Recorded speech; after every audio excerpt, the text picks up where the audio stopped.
You are watching BitBNS News.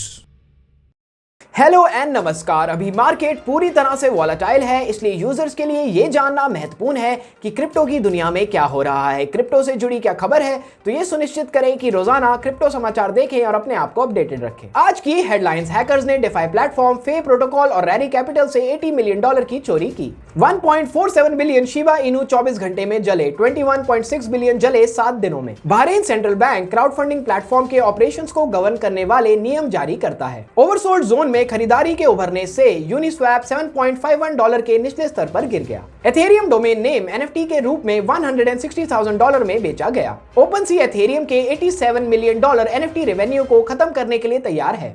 Crypto बाजार $130 billion गिरा, bitcoin अपने 2 मंथ के निचले स्तर पर। इलॉन मस्क का मानना है कि डोजकॉइन ट्विटर की स्पैम बॉट प्रॉब्लम को सॉल्व कर सकता है। सैमसंग एसेट हांगकांग एक्सचेंज पर ब्लॉकचेन ETF को लिस्ट करेगी। एथेरियम कोड डेवलपर डेटा के लिए वेब3 ऐप स्टोर लॉन्च करेंगे। India central bank digital currency के कमर्शियल यूज तलाश रही है, फाइनेंस मिनिस्टर ने कहा।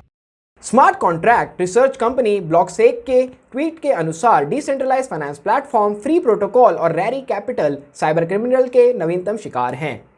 फ्री प्रोटोकॉल ने हैकर्स को $10 मिलियन का इनाम जारी किया है और कई रैरी फ्यूज पोल से चुराए गए फंड में लगभग $80 मिलियन के महत्वपूर्ण हिस्से को बातचीत करने और रिकवर करने का प्रयास किया। ब्लॉकसेक ने खुलासा किया कि हैकर ने रारी के re entry weakness in Fuse lending protocol का फायदा उठाया। हाल ही में जारी शीपबर्न पोर्टल को कम्युनिटी से एक सुपर क्रेजी प्रतिक्रिया मिल रही है, क्योंकि पिछले 24 घंटे की पीरियड के दौरान 1.47 बिलियन से अधिक शीप टोकन सर्कुलेशन से स्थायी रूप से हटा दिए गए हैं।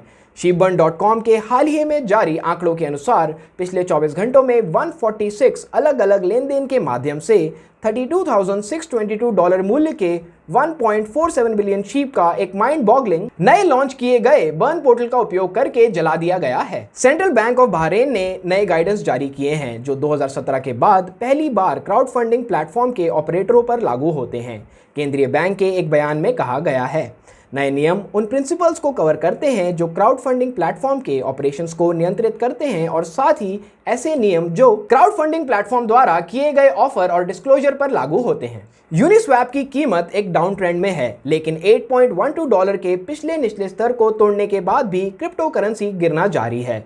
यूनी मौजूदा सपोर्ट लेवल से समेकित करते हुए $7.51 के निचले स्तर तक गिर गया है। 15 अप्रैल के बाद से यूनी USD नीचे की ओर चल रहा है, जब इसे $10 के रेजिस्टेंस जोन से रिजेक्ट कर दिया गया था। आगे नीचे जाने की संभावना नहीं है क्योंकि बाजार ओवरसोल्ड जोन में पहुंच गया है। Ethereum name service domains users को ट्रेडिशनल एड्रेसेस जैसे wallet addresses, hash, website URL इत्यादि का रिप्रेजेंटेशन करने में सक्षम बनाते हैं, जिसमें .eth सरनेम वाले सिंपल फॉर्मेट होते हैं। ENS डोमेन नामों को सीधा ENS प्लेटफॉर्म से या ओपनसी जैसे एक्सचेंज प्लेटफॉर्म पर सेकेंडरी ट्रेडिंग के जरिए खरीदा या ढाला जा सकता है।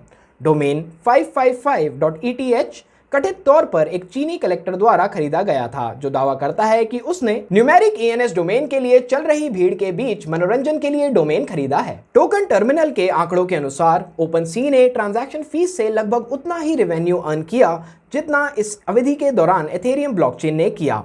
क्रिप्टो मार्केट डेटा एग्रीगेटर ने कहा कि इससे भी अधिक इंप्रेसिव फैक्ट यह है कि ओपनसी ने टोकन या टोकन इंसेंटिव के बिना यह उपलब्धि हासिल की है। बिटकॉइन का मूल्य धीरे धीरे कम होता जा रहा है और लगभग 2 महीने के निचले स्तर $37,000 से अधिक हो गया है। सोलाना, कार्डानो, टेरा, पोल्काडॉट और कई अन्य लोगों से सिग्निफिकेंट कॉस्ट लॉस के साथ ऑल्ट कॉइन भी लाल रंग में गहरे हैं। हाल के एक ट्वीट में टेस्ला के CEO इलॉन मस्क ने कहा कि ट्विटर की स्पैम समस्या को हल करने के लिए सबसे बड़ी क्रिप्टो करेंसी डोजकॉइन की मदद से हल किया जा सकता है। जिस विचार ने इलॉन मस्क का ध्यान खींचा वह बेसिकली साथी अरबपति मार्क क्यूबन द्वारा सुझाया गया था।